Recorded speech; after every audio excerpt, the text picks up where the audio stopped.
welcome to episode 203 of Fiber Town. It's November 6th, 2017, and I'm laughing because I can't seem to record this introduction without cracking myself up or messing up. All right, let's just plug on because I can't do this a fifth time. Welcome to my kitchen. We have a lot to talk about today. I have knitting, of course. I have sewing, weaving, some botanical printing, acquisitions. What don't I have? So yes, let's start. So I'm Emily. If you are new, welcome everybody. And I have one introduction besides myself to make today. I have someone who introduced themselves in the Ravelry group, and that is Misty, who is Spin Dragon, and she's from Michigan. She spins, she weaves, she has Angora bunnies. She sounds like she has a great time with her fiber endeavors. Misty, welcome. Thank you for saying hi, and we're glad you're here. If you'd like a shout out, don't hesitate to introduce yourself over there. My mail just came. No packages. He didn't come up the drive. Okay, so yes, let's do an FO. And I hesitate to call this an FO, a finished object, because, well, let me just show you. This is my Brunsfield vest. It's off the needles. The finishing is completed, and I don't know why I'm smiling like this. Okay, so this is out of Jamieson and Smith. 2-ply jumper weight. Well, let's just turn it inside out, shall we? Because that's what people do with their color work. They show the floats. So this is a pattern by Isolde Teague. It's not too bad. My floats are pretty good. Decent tension. A lot of just cavalier knotting of ends and snipping them. And the reason I'm so ambivalent about this is completely my fault. Now, this was the first time I had done armhole and neck steeks. I have done a steek down the front of a sweater in the round to turn it into a cardigan. Obviously, this doesn't have that feature because it's a vest. All the steeking went very well. I took some videos. I did the finishing of the armholes with a tubular bind off that Isolde recommends, which really just gives this very clean finish edge that looks like the ribbing just rolls from one side to the other. And she recommends this on her blog. She does a little bit of a tutorial. It's a sewn tubular bind off, which I found much easier than the other types of tubular bind offs. Loved it. I think it looks great around the neck.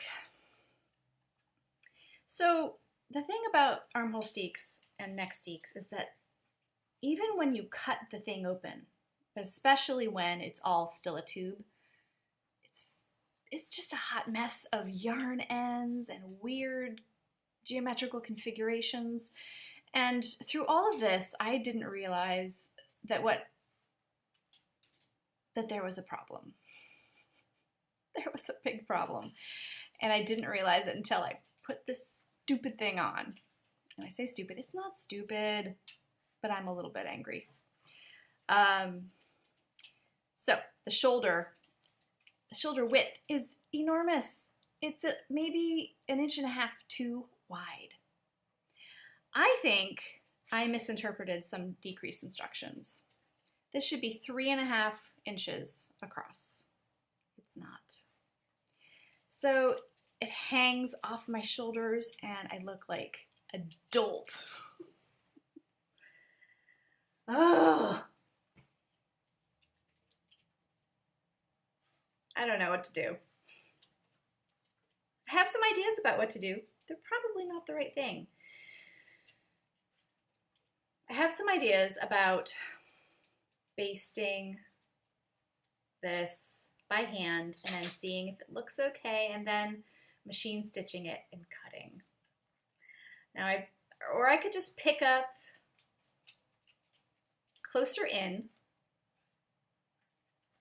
and then redo the armhole finishes and cut off the excess inside. Now, the only reason I'm considering doing something so drastic, and I don't actually know, I think where I may have messed up was not decreasing enough here. Yeah. But I don't think I can fix that. It's all cut open. You know, whereas possibly I could fix something here, and I do think that the neck angle looks okay when I'm wearing it. I don't know. But I may just go for it and see what happens, because the other possibility, or really the only other alternative that I can see, is ripping it all the way back to about here before I started making the steek stitches, building the steeks, so to speak.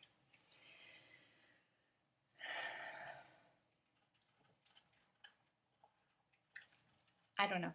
I don't know if I want this enough at this point to do it. I don't know if this is going to be something that I throw in a bag in a corner and let it fester there. I don't think my psyche can take that, frankly.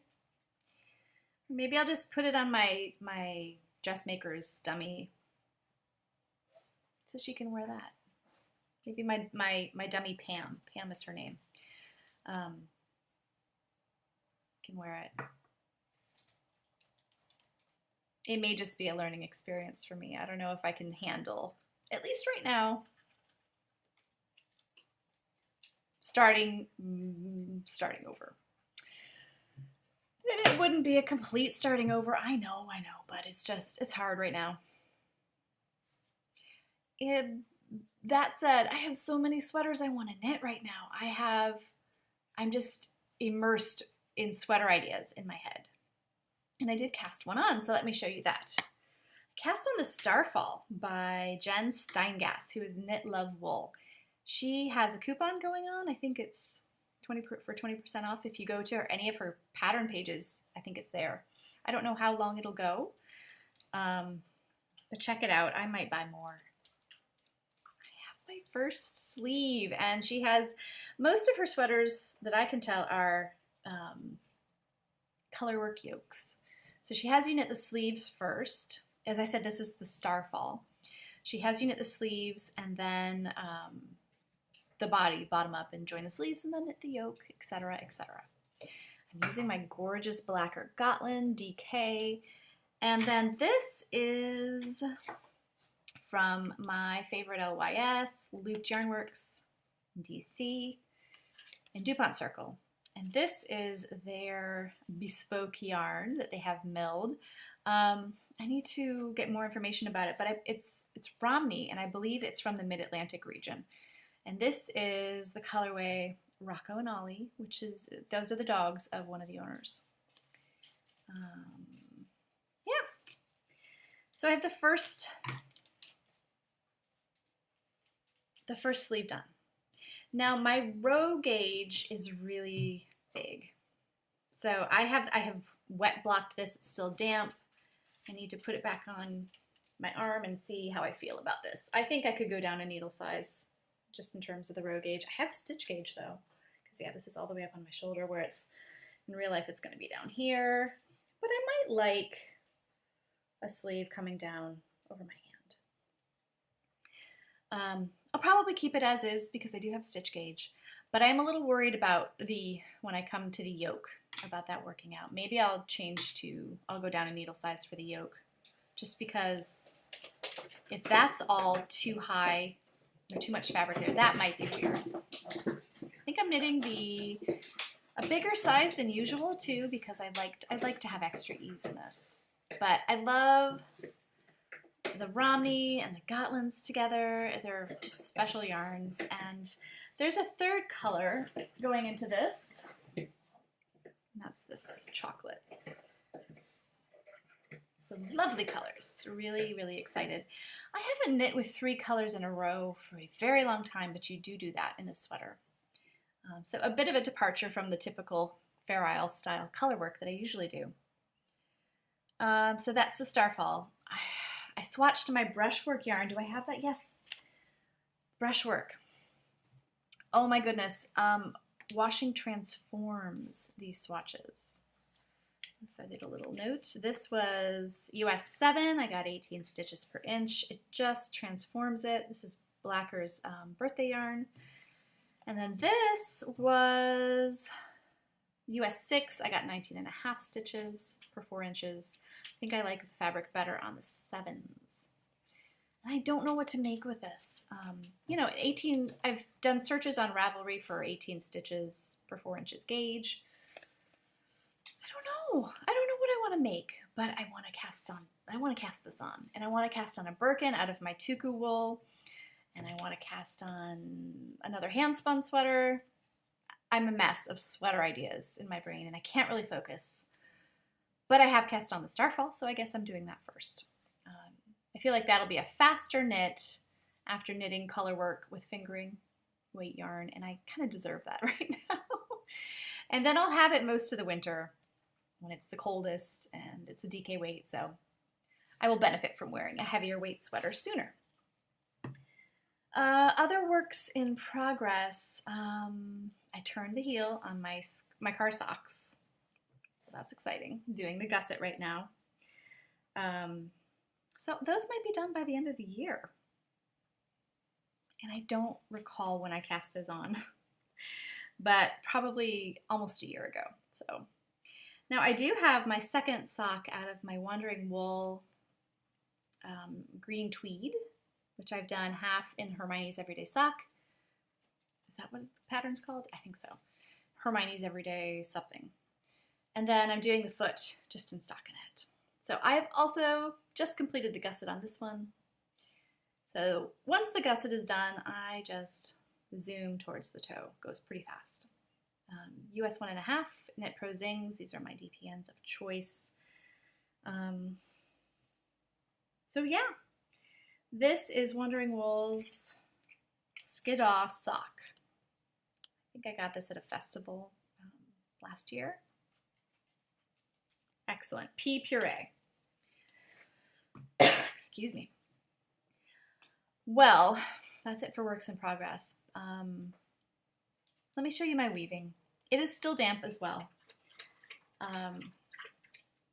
This is more Jamieson and Smith. These are their the Shetland Heritage colors, and I did a nice plaid. And I don't know what this will be destined for. I don't know if it's kind of short for a scarf. I might cut it up and sew it into bags because it's a special yarn, and I feel like it smells like bonfires by the sea. 6 colors of natural Shetland wool, just really random plaid, randomly warped, randomly weft. This is the theme for my weaving. I am a fly by the seat of my pants kind of weaver. So what was I going to say about this? Oh, this is a worsted spun Jamieson and Smith. So it's quite different. It's really, really different from their 2-ply jumper weight and other bases they have. So I used this for the first time. This is a fringe twister, a Leclerc fringe twister, and I've just done a bit of it so far. But you can see, really does a lovely job twisting up the fringe. So I'll probably, just for kicks, I'm not, you know, there's no point in doing it if I cut this up, but I wanted to see how that works. I particularly love this part right here. So, yes, I know the Woolly Thistle stocks this, and I think it'd be amazing for a lace shawl. It's a 2-ply worsted spun, so it would be shiny, drapey. It would do nice lace because of the 2-ply factor. So, yeah, and it's a very, very skinny fingering. I feel like it's a lace weight, really. All right, dyeing really quickly. I did some botanical printing. Boom, with, I think this is the right side, clematis and marigolds from my garden again. And got some nice prints from the clematis right along here. This will definitely be cut up and made into bags. So I do this on wool felt, which I get with coupons because wool fabric is incredibly expensive. And let me just pass along a tip. I think I heard about this on a podcast, a sewing podcast. I could not tell you which one. If you are sewing with a fabric that has a very, very similar right and wrong side, and I'm looking for, you can't really tell. This one's already cut in terms of selvages. There really isn't a good selvage, but the way you can tell the right side from the wrong side, if you have the selvage handy, is that when a fabric is finished, it's stretched on tenterhooks, which is where we get the expression, it's stretched to within an inch of its life. Otherwise, especially for wool fabrics, they will pucker and wave. So they're put on tenterhooks in the finishing process. And the tenterhooks, the right side of the fabric is facing up, and the hooks come through those selvages. And you'll notice that if you feel along a selvage, you might feel where a little bumps down the selvage where the fabric has sort of come out of its warp and weft. That is the right side. Where you feel the bumps along the selvage, that's the right side of the fabric. So that was a really good tip, because I have been sewing with some fabrics where if I didn't mark with a safety pin or a chalk mark, forget about it. I'm not going to be able to tell the right side from the wrong side. And your eye may not be able to tell it when you're just looking at the fabric, but when you have a wrong side and a right side that are touching in different panels, say, of a garment or a bag, you can usually tell the difference. So it's a handy tip. All right, sewing. I got the sewing bug recently. Yes, I did. So let me start with what I'm wearing. I'm wearing an Ogden cami, which is patterned by True Bias, and it's a very lovely sort of layering piece, really nice. You can use a smallish amount of fabric and you get a nice, so you can buy potentially a nicer piece of fabric and sew with it. And then I made this, the Blackwood cardigan. This is by Helen's Closet. Can I just say my favorite feature is this. The sleeves are lovely. So there's a cuff that either bunches around here, and it's intended to bunch, or you can pull it down and be extra cozy. And then you can pull them up if you need to do the dishes, that kind of thing, but I really love the shoulder fit. So this is version 1, or version A, which is long, it's quite long, and it has pockets. Oh my goodness, let me turn this down. It has pockets, which mine are kind of a hot mess, especially the first one. The second one's a bit better. And then it has a band along the bottom. You can see that I didn't do a brilliant job there. But I just want to wear this all the time. And I kind of have worn it all the time the past few days. I made this last Thursday or Friday. Maybe Friday. I love it. I love it, I love it, I love it. So it's made out of a sweater knit. That's what you call this kind of fabric, a sweater knit. But I think it's kind of a corrugated rib. The pearls, it's a 1x1 rib. And the knits, ooh, look. I think that's a chocolate stain right there. Halloween candy. The knits are sort of out of a heathered fabric or yarn, and then the pearls are out of a solid. I was like, is this a fisherman's rib? Or it's not a brioche, I don't think, but it's some sort of interesting rib construction.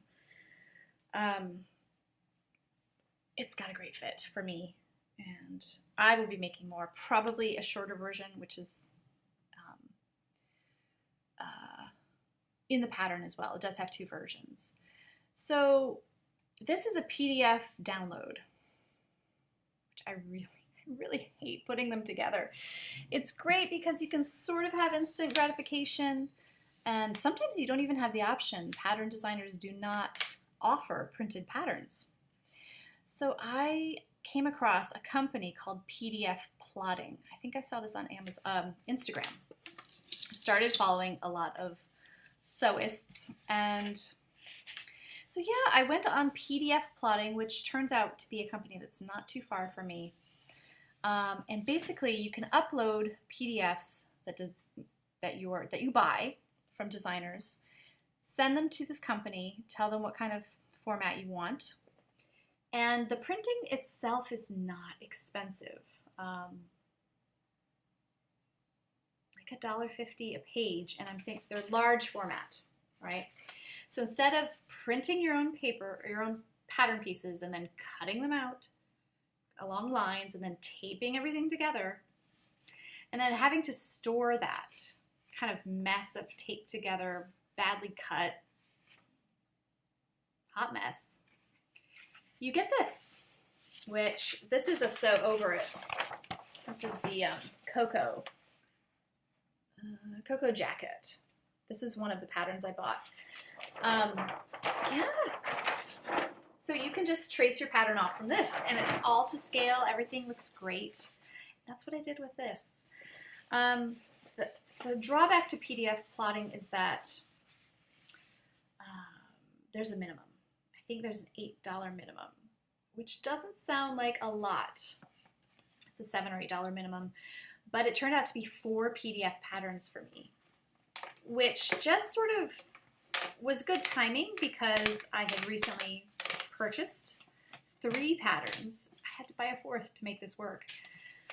So, but it was worth the time, and now I just have a tall basket in my craft room, and I'm just storing my patterns like this. So as far as storage goes, and it's just a better experience overall. It's really worth it.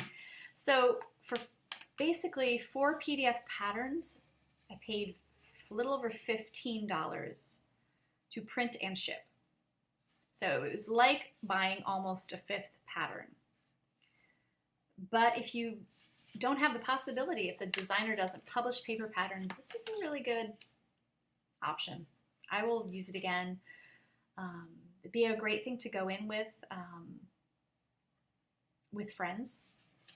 If you don't have a lot of patterns that you need printed, you could probably work that out.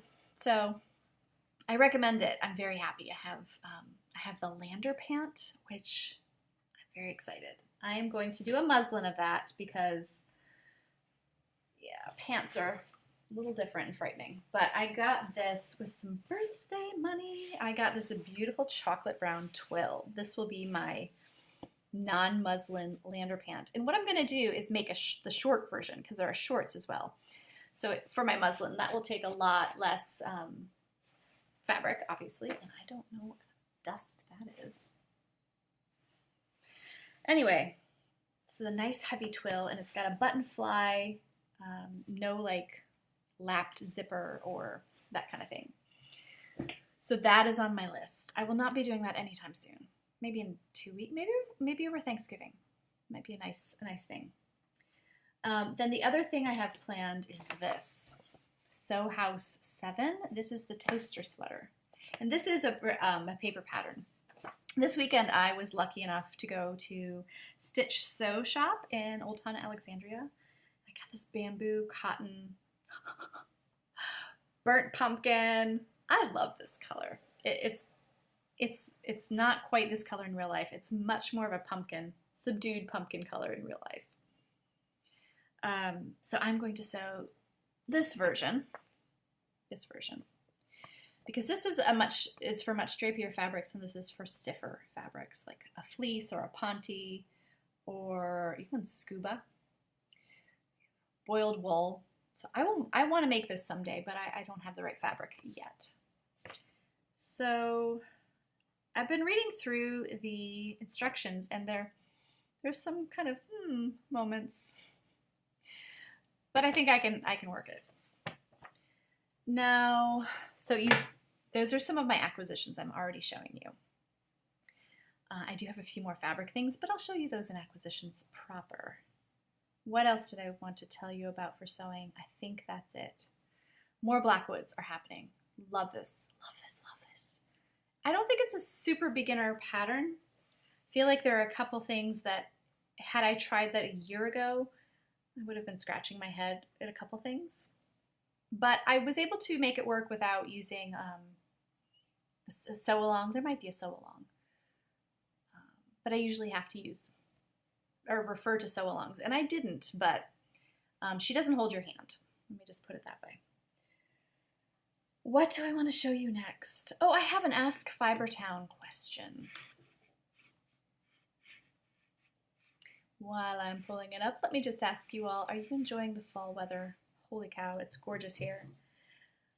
We have had a lot of overcast, drizzly days, which I must say with this, the weather and the colors, there's sort of, it's like there's a photo filter over everything that's just sort of yellow and gorgeous.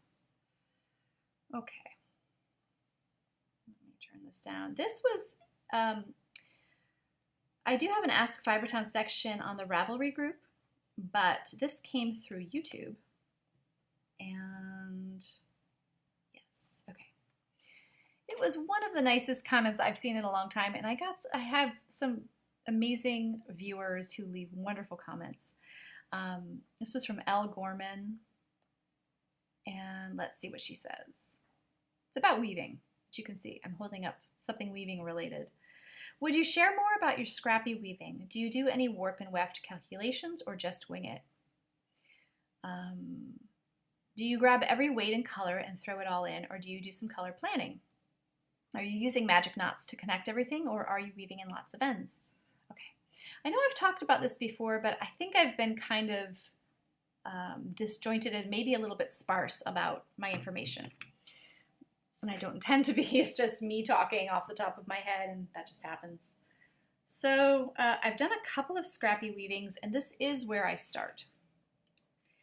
Let me make sure I answer all of her questions. I don't do any warp or weft calculations. I have a 32-inch Ashford rigid heddle loom, and I can't even remember which heddle I'm using. I think it's a 10 dent. Could be a 12. It's one or the other. So what I do is I take usually hand spun scraps, and I use a magic knot to connect them all. And that is, you can find it on YouTube. Jane Richmond has a really good video about it. I know, Knitting Pipeline has talked about it a ton. But yes, I connect all my hand spun scraps with a magic knot. Here's an example ball. I use it for the warp, and I use it for the weft. And using it for the warp is quite a risky thing because I don't remember what's in here. It may not be strong enough for a warp. And I have had multiple warp threads break. It hasn't been like soul crushing, like I need to stop this weaving. I will just tie on a stronger thread and connect the two broken ends and keep going. The other problem with this, and why it's probably better to use a larger dent heddle, is that the magic knots themselves get in the way, especially going through the holes and the slots, but especially the holes. I may have to sort of force them through or help them through. Yeah. So that is part of this whole process. So let's see, what else does she work or ask? I grab every weight and color. Yes. Now my handspun is more or less the same weight. I'm not using any super skinny handspun or any super bulky. But I do get some chunky bits. But I'd say mostly my handspun is a sport or DK. And that's what, that's so sort of consistent. I do no color planning whatsoever. Yeah. And let's see. Now in terms of ends, I do end up occasionally with ends, but I sort of, as I have an end, I will sort of throw it into the next shed, and then you know, a couple of warp threads down, and then I just clip it because I tend to take my finished piece and try to full it a little bit, and they don't come out once these ends are clipped. They're not coming out. Sometimes I will forget and I'll have an end that's right on the edge of the selvage. That was redundant. It's right on the selvage. And I will take a tapestry needle and weave that in by hand. But what I really love about this process is some of the unexpected fun bits that you come up with. And sometimes I watch the weaving as it's on the loom and I think, this is so ugly. That's what I thought about this one. I really didn't like it. But now that it's off the loom, I love it. And I have done 2 pieces this big and then a mattress stitched them together, and it makes an amazing long blanket. This is a shorter piece. And I would love to use up all my hand spun scraps, but they just never seem to die. I have more and more and more. I have other weaving projects I want to get on with using sort of more calculated amounts of wool and types of wool. But I just never run out of hand spun scraps. So this is a great little project. So this will be cut up and made into bags. And it's got some of my first hand spun, and it's got some Cormo from a prize-winning sheep at New York Sheep and Wool. It's got some North Ronaldsy scraps. And some of this, I think I talked about this yarn already. Some of my first spinning that has memories attached to it of being with my family and spinning. I made a cowl out of this pink, I think it was a wool silk blend. So lots of fun. I hope that's pretty explanatory. It is a completely by the seat of my pants experience. But I really love the surprise at the end. And eventually I'll do more purposeful weaving. But this feels low stakes to me, I guess. I have this yarn. I'm not going to knit it into anything. I have so much. Some of it's just from sampling from spinning. So this feels like a low risk, low stakes, and what I get at the end is really fun. So I recommend it if you want to just wing it. Okay, so I have a few acquisitions to share, but let me tell you about a podcast recommendation. And let me pull this up. This is called Yarn Stories Podcast. And Miriam, I don't know her last name, and I would like to know a little bit more about her because she said she's been in the industry and she's a designer. I don't know which Miriam that is. I could go on Ravelry probably and find out, and I should do that. But she's got a little insider information, and she's interviewing people. She interviewed the Spin Cycle ladies, who I want to be friends with them. They look amazing and a lot of fun. And she is friends with Deb Robeson, which was another huge draw for me. I feel like anytime Deb Robeson, who is a co-author of the Fleece and Fiber Source Book, anytime Deb opens her mouth, I just drop everything and listen intently. She speaks about wool, I think, in the way that someone who has studied wool for decades can, in a very cohesive way. I always learn something new. So that's right up my alley. And they are friends because they were roommates at a retreat, I believe. So Yarn Stories Podcast. She only has 2 episodes, but I'm eagerly awaiting the third. Well, the second, because the first was like a pilot. Okay, so acquisitions. The swapping continues, and I have one more swap package coming my way from Sonoma, which was a delayed swap for obvious reasons.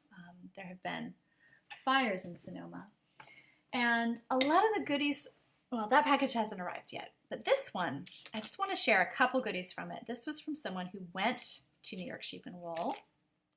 Hi, Selkette.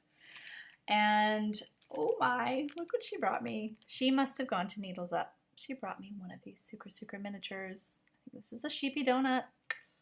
Now I want to eat a donut. Do you have that problem? I'm very food suggestible. So super cute. she sent me a very cute button from a maker at Rhinebeck. This would look really cool on a hat, the brim of a hat. And this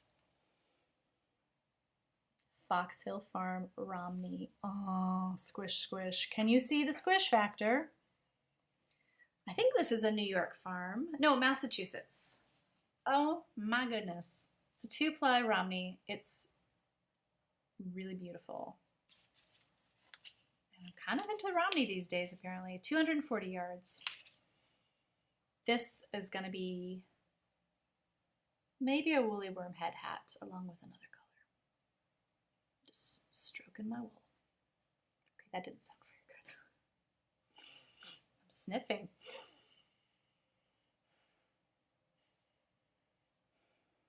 I'll have to think about what this smells like. It smells good. All right, have you had enough weirdness? Are we done here? I have 2 fabric acquisitions I didn't share with you. So the beautiful Sarah Pomegranate turned me on to this idea of using an expensive and, well, not necessarily expensive, but special and probably expensive fabric in smaller quantities just to do the front of a garment and do the back out of something less expensive, maybe a darker color, for example. So I took that advice to heart because I wanted some of this kalamkari fabric. This is hand printed in India using a block printing method. Go on YouTube and look this up, kalamkari. It's, or maybe Indian block printing, you could find it. Isn't this beautiful? So I bought 3/4 yard of this, and I'll probably make a willow tank out of it because I like my willow tanks. That's by Grainline Studio. And then I bought 3/4 yard of Nanny, I never know how to say it, Nanny Iro, I think it's Nanny Iro. Double gauze in this incredibly watercolor Monet looking print. Okay. Warp threads. There we go. Look at this. It's washed and needs a press now. Neither of these is drapey enough for an Ogden cami, but that might be a great thing to do with an Ogden as well, especially if you're wearing it under cardigans and blazers. You're not going to see the back. Be a great thing to do with Liberty, that kind of thing. Look at this. It's not really my jam for wearing, but it could be. I still like it, so I'm going to give it a go. Yes. I could have gone crazy in Stitch Sew Shop. They had beautiful organic merino knits. They had an amazing mustard corduroy, which I came very close to buying. Because don't you think I need a skirt out of mustard corduroy? I've got a thread. I think I need a skirt out of mustard corduroy, but I think a corduroy, okay, now I need to cut this off. I need to do a more fitted skirt. I don't know if I would really wear that. I don't really have the lifestyle for that. So I need something out of mustard corduroy. I don't know what it would be. Not pants. Well, I think that is officially all I have to talk to you about. Next time I will be telling you and sharing with you some kind of special travel I'm about to do. And I'm going to see some friends. They're wool friends. So I look forward to sharing more. And until next time, take care.